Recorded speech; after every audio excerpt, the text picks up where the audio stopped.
Hello दोस्तों, क्या हाल है। तारीख आज 26 अगस्त 2024, दिन सोमवार, हिंदी तिथि अष्टमी, कृष्ण जन्माष्टमी है आज। और आइए बात करते हैं आज के मुख्य समाचार में देश भर की तमाम बड़ी खबरों पर नजर डालते हैं। देखिए दोस्तों, एक तो आज के दिन को वुमेन्स इक्वलिटी डे यानी कि महिला समानता दिवस के रूप में मनाया जाता है। और नोबेल शांति पुरस्कार, भारत रत्न और पद्मश्री से सम्मानित मदर टेरेसा जी की जयंती भी है आज। इस मौके पर इन्हें कोटि कोटि नमन। वहीं दोस्तों, आज ही के दिन 26 अगस्त 1303 को 16,000 वीरांगनाओं ने जौहर कर लिया था। माँ पद्मिनी के जौहर दिवस के रूप में मनाते हैं। राजस्थान चित्तौड़ में ये जौहर हुआ था आज के दिन। और चलिए अब अपन आगे बढ़ते हैं खबरों में। हाँ, लेकिन एक और खास दिन है आज, श्री कृष्ण जन्माष्टमी का त्योहार भी है। कान्हा का हैप्पी बर्थडे है, तो इस मौके पर आप सभी को भी ढेर सारी हार्दिक शुभकामनाएं। ये कृष्ण के कुछ अवतार किरदारों के रूप में आपने देखे होंगे। वैसे दोस्तों, इस बार जो जन्माष्टमी का त्योहार है, इस पर बहुत ही दुर्लभ संयोग मिल रहा है। वर्षों बाद जन्माष्टमी पर एक ऐसा संयोग मिल रहा है, मतलब बिल्कुल वही योग बन रहा है जो कि वास्तव में द्वापर युग में बना था। क्योंकि इस साल 26 अगस्त को यानी आज कृष्ण जन्माष्टमी के दिन चंद्रमा वृषभ राशि में विराजमान रहेंगे। और ऐसा माना जाता दोस्तों कि जब भगवान श्री कृष्ण का जन्म हुआ था द्वापर युग में, तब भी ठीक ऐसा ही योग बना था। कृष्ण जन्माष्टमी के दिन कृष्ण गोपाल को धनिया से बने पंजीरी का भोग लगाया जाता है।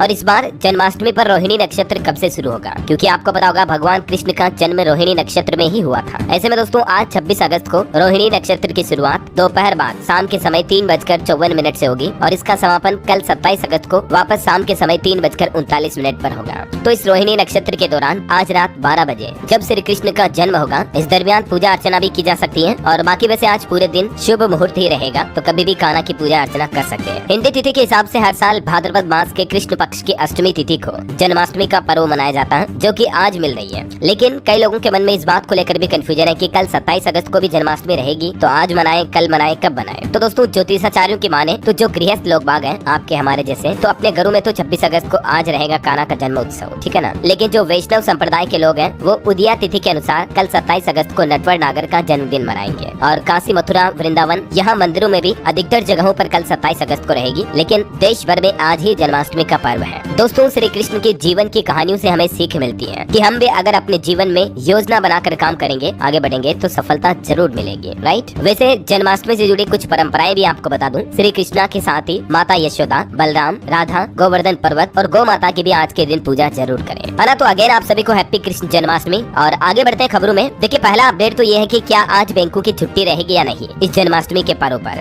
तो दोस्तों, आपको बता दूं, जन्माष्टमी के पर्व पर आज शेयर बाजार तो खुलेगा, लेकिन कुछ शहरों में बैंक जरूर बंद रहेंगे। देश के 16 शहरों में बैंकों में कामकाज नहीं होगा, यानी कि छुट्टियां रहेगी। भारतीय रिजर्व बैंक यानी कि आरबीआई के एनुअल बैंक हॉलीडे लिस्ट के मुताबिक त्योहार के चलते आज 26 अगस्त को कई शहरों में बैंक बंद रहेंगे। किन किन राज्यों में देख सकते हैं आप डिटेल भी। गुजरात, उड़ीसा, चंडीगढ़, तमिलनाडु, उत्तराखंड, सिक्किम, आंध्र प्रदेश, तेलंगाना, राजस्थान, जम्मू कश्मीर, श्रीनगर, उत्तर प्रदेश, बंगाल, बिहार, छत्तीसगढ़, झारखंड, मेघालय और हिमाचल प्रदेश में आज बैंक बंद रहेंगे। बाकी राज्यों में खुले रहेंगे। और बीएसई, एनएसई पर स्टॉक एक्सचेंज पर काम होगा, यानी कि इंडियन स्टॉक मार्केट भी ओपन रहेगा। वैसे आपको बता दूं, देश की राष्ट्रपति द्रौपदी मुर्मू ने भी जन्माष्टमी की पूर्व संध्या पर सभी देशवासियों और विदेश में रहने वाले भारतीय लोगों को भी शुभकामनाएं दी। पीएम मोदी ने भी तेलुगु भाषा दिवस, जन्माष्टमी, गणेश चतुर्थी और ओणम के त्योहारों की शुभकामनाएं दी। कुछ राज्य सरकारों की तरफ से वैसे आज छुट्टियों की घोषणा की गई है। जैसे पंजाब में आज जन्माष्टमी पर छुट्टी रहेगी, स्कूल दफ्तर वगैरह बंद रहेंगे। हालांकि एक राज्य ऐसा है जहाँ छुट्टी कैंसिल कर दी गई है। पहले तो छुट्टी की घोषणा की थी, लेकिन अब मध्य प्रदेश सरकार की तरफ से बड़ा आदेश जारी किया गया। आज जन्माष्टमी पर स्कूलों की छुट्टियां कैंसिल रहेगी। जन्माष्टमी के त्योहार पर एमपी सरकार ने फैसला लिया, क्योंकि इस बार जन्माष्टमी पर स्कूलों में सांस्कृतिक कार्यक्रम कराए जाएंगे।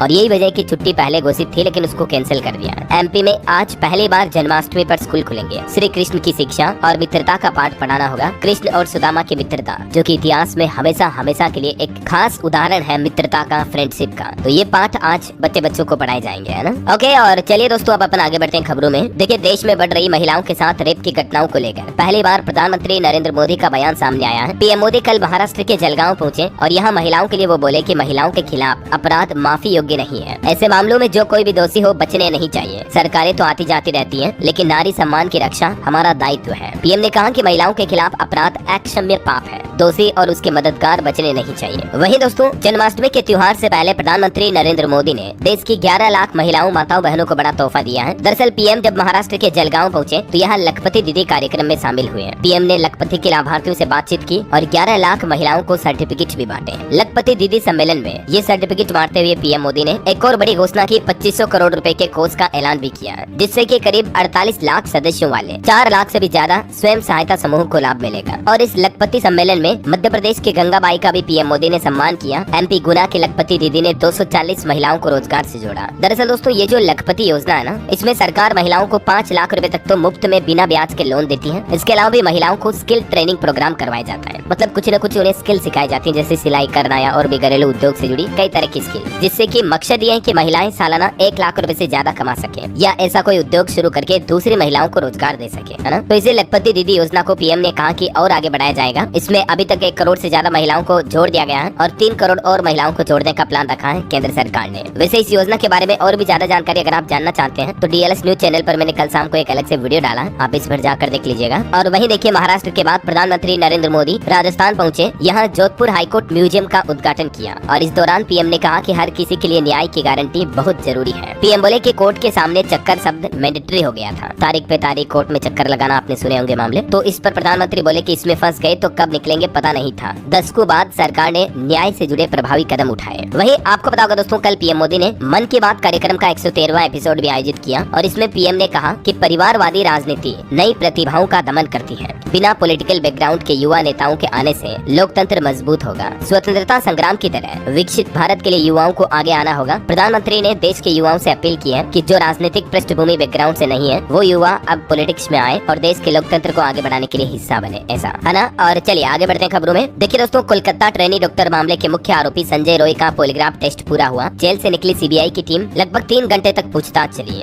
और इस दौरान सीबीआई ने पूर्व प्रिंसिपल संदीप घोष के घर पर छापा भी मारा। देखते हैं इस पॉलीग्राफ टेस्ट के रिजल्ट में क्या कुछ खुलासे आते हैं, वो तो मैं आपको बता ही दूंगा। और वैसे देखिए आप, कोलकाता में जूनियर डॉक्टर की जान लेने के विरोध में सड़क पर उतरी महिलाएं, मशाल मार्च भी निकाला, देख सकते हैं आप तस्वीरें। वहीं पश्चिम बंगाल में इस बार आने वाले गणेश उत्सव पर कोलकाता में कोई भी सजावट वगैरह नहीं दिखेगी। डॉक्टर से दुष्कर्म और जान लेने के मामले को लेकर पूजा समितियों की तरफ से इस बार ये फैसला लिया गया है। और जो कोलकाता का आरजी कर मेडिकल हॉस्पिटल है उसके पास निषेधाज्ञा को भी 31 तारीख तक बढ़ा दिया है, मतलब धारा 144 की तरह लगा दिए हैं, जिसके तहत रैली प्रदर्शन पर रोक रहेगी और उल्लंघन करने पर कार्रवाई भी होगी, है ना। चलिए अगली खबर देखिए। सॉवरेन गोल्ड बॉन्ड स्कीम के प्री मेच्योर रिडेम्पशन तारीखों की घोषणा हो चुकी है। 11 अक्टूबर से 7 फरवरी के बीच रिडीम कर सकेंगे आप। 8 साल में 170% तक रिटर्न दिया है गोल्ड ने। इसके कुछ डिटेल्स भी आप देख सकते हैं इस टेबल में। और वही खबर है दोस्तों, जोमेटो कंपनी ने ऑर्डर शेड्यूल करने की सुविधा भी शुरू कर दी है, यानी कि आप जरूरत से 2 दिन पहले ही जोमेटो के ऊपर ऑर्डर करवाएंगे किसी भी तरह के रेस्टोरेंट से खाने पीने की चीजें। अभी देश के 13,000 से ज्यादा रेस्टोरेंट्स में जोमेटो अवेलेबल है और अब आपको ऑर्डर शेड्यूलिंग की सुविधा मिलेगी, मतलब 2 दिन पहले आप एडवांस में ऑर्डर शेड्यूल कर पाएंगे कि 2 दिन बाद मुझे ये चीज मंगानी है, ऐसा। चलिए अगली खबर देखिए। जो केंद्र सरकार की तरफ से यूपीएस पेंशन शुरू की गई तो इस पर कांग्रेस ने विपक्ष ने कटाक्ष मारते हुए कहा कि यूपीएस में यू का मतलब है मोदी का U turn. Unified pension scheme पर मल्लिकार्जुन खड़गे ने ये तंज कसा। आपको पता होगा अभी एक दिन पहले ही केंद्र सरकार की तरफ से ये यूनिफाइड पेंशन स्कीम यूपीएस को मंजूरी दी गई, जो कि एक तरह से एनपीएस का अल्टरनेट होगी। अब एनपीएस की जगह ये यूपीएस चुनने का ऑप्शन होगा सरकारी कर्मचारियों के पास, है ना। 1 अप्रैल 2025 से ये लागू होगी। इसके बारे में डिटेल जानकारी तो मैंने आपको कल ही बता दी थी, लेकिन एक नया अपडेट ये है दोस्तों कि केंद्र सरकार के बाद अब एक और राज्य सरकार ने भी अपनी कैबिनेट बैठक में यूपीएस योजना को मंजूरी दे दी है और वो भी मात्र केंद्र सरकार के फैसले के 24 घंटों के अंदर अंदर ये ऐलान किया गया है। और पता है वो कौन सी राज्य सरकार? महाराष्ट्र में। चुनाव से पहले महाराष्ट्र की शिंदे सरकार ने कर्मचारियों को ये सौगात दी है, राज्य कर्मचारियों के लिए यूपीएस का ऐलान कर दिया है। क्योंकि वैसे भी कल केंद्र सरकार ने कहा था कि अगर राज्य सरकारें भी चाहे तो एनपीएस की जगह यूपीएस को लागू कर सकती है अपने अपने स्टेट में कर्मचारियों के लिए, है ना। तो महाराष्ट्र देश का ऐसा पहला स्टेट बन चुका है जिसने यूपीएस योजना लागू करने की घोषणा कर दी है। वैसे इस योजना को लेकर राष्ट्रीय परिषद के सचिव शिव गोपाल ने भी कुछ सवालों के जवाब देते हुए कहा कि जल्द ही सभी राज्यों को लागू करनी पड़ेगी यूपीएस स्कीम। और भी डिटेल जानकारी अगर आप जानना चाहते हैं दोस्तों यूपीएस से जुड़े कुछ क्यूएनए, तो मैंने डीएलएस न्यूज चैनल पर कल ही इस वीडियो में बताया है कि एनपीएस ओपीएस के बजाय अब यूपीएस होगी। पेंशन पर बड़ा फैसला, आप इस वीडियो को देख सकते हैं, ठीक है ना। चलिए आगे बढ़ते हैं खबरों में। देखिए किसान भाई लोगों के लिए बड़ी अच्छी खबर है। इस बार पड़ोसी देश पाकिस्तान से टिड्डियां नहीं आएगी, क्योंकि टिड्डियां किसानों की बहुत ही बड़ी दुश्मन होती हैं। पलक झपकते ही कुछ ही मिनटों में फसलों को नष्ट कर देती हैं, खा पी के चट कर जाती है। तो इस बार बॉर्डर इलाकों में सर्वे करने के बाद ये राहत भरी खबर आई है। इस बार टिड्डियां राजस्थान नहीं आएगी। माना जा रहा है कि पाकिस्तान की हवाएं इस बार ईरान की दिशा में चल रही है और इस वजह से टिड्डी दलों का खतरा इस बार न के बराबर है। टिड्डी नियंत्रण विभाग की तरफ से बॉर्डर इलाकों में ये सर्वे करवाया गया और उसी के बाद ये रिपोर्ट सामने आई, तो किसानों के लिए अच्छी बात है ना। वैसे एक साल में 4 बार ये टिड्डियों का सर्वे होता है किसानों के लिए। चलिए अगली खबर देखिए। इंडिया पाकिस्तान बॉर्डर पर तैनाती बढ़ाने की तैयारी में है अब बीएसएफ। घुड़सवार महिला जवान करेंगी गश्त, नदी मार्गों पर चौकसी बढ़ाने की भी तैयारी की जा रही है। वही खबर है, पाकिस्तान ने प्रधानमंत्री नरेंद्र मोदी को SCO मीटिंग में बुलाया। 15-16 अक्टूबर को इस्लामाबाद में होगी ये बैठक। मोदी आखिरी बार 2015 में पाकिस्तान गए थे और इस बार पाकिस्तान ने शंघाई कोऑपरेशन ऑर्गेनाइजेशन यानी कि SCO के counselling of heads of government summit के लिए PM मोदी को इस्लामाबाद आने का न्योता दिया है। तो देखते हैं प्रधानमंत्री जाते या नहीं। 15-16 अक्टूबर को होगी ये मीटिंग। बहरहाल अगली खबर देखिए, एक और रिपोर्ट सामने आ रही दोस्तों की अभी जो PM मोदी पोलैंड यूक्रेन से भारत आए थे ना, इस दरमियान 46 मिनट तक उनका विमान पाकिस्तानी एयर स्पेस में रहा था। दावा किया जा रहा कि पोलैंड से लौटते वक्त लाहौर इस्लामाबाद के आसमान से होते हुए उड़ान भरी थी। पोलैंड से नई दिल्ली तक मोदी के विमान का रास्ता ये बताया जा रहा है। चलिए अगली खबर देखिए, बड़ी चौंकाने वाली रिपोर्ट सामने आ रही। ग्राउंड रिपोर्ट भास्कर की तरफ से की गई है। देश के 4 राज्यों में चल रहा मिशन जोशुआ और इस मिशन के तहत लोगों को ईसाई बनाया जा रहा है। एक वेबसाइट पर भी ये दावा किया गया है कि 100 में से 4 लोग धर्म बदल रहे हैं और वो 4 राज्य दोस्तों मध्य प्रदेश, छत्तीसगढ़, झारखंड और उड़ीसा। इन 4 राज्यों में ये एक प्रोपेगेंडा चल रहा है। देश में तकरीबन हर साल 24 लाख लोगों को ईसाई बनाने का दावा किया जा रहा है। अमेरिका से चल रही जोशुआ प्रोजेक्ट की वेबसाइट का ये दावा है। इसका मकसद है ईसाई धर्मांतरण बढ़ाना और जगह जगहों पर चर्च बनाना। ये जाल पूरे देश में फैला हुआ है और दैनिक भास्कर ने इसकी हकीकत जानने के लिए मध्य प्रदेश, छत्तीसगढ़, झारखंड, उड़ीसा के 110 गाँव में 18 दिन तक पड़ताल की और इस पड़ताल में कुछ चौंकाने वाले खुलासे भी सामने आए हैं। ये कुछ इंफोग्राफिक्स में आप देख सकते हैं। ये कुछ सवाल जवाब जो भास्कर के रिपोर्टर की तरफ से गाँव के लोगों से किए गए हैं ना। चलिए अगली खबर देखिए दोस्तों, कल 27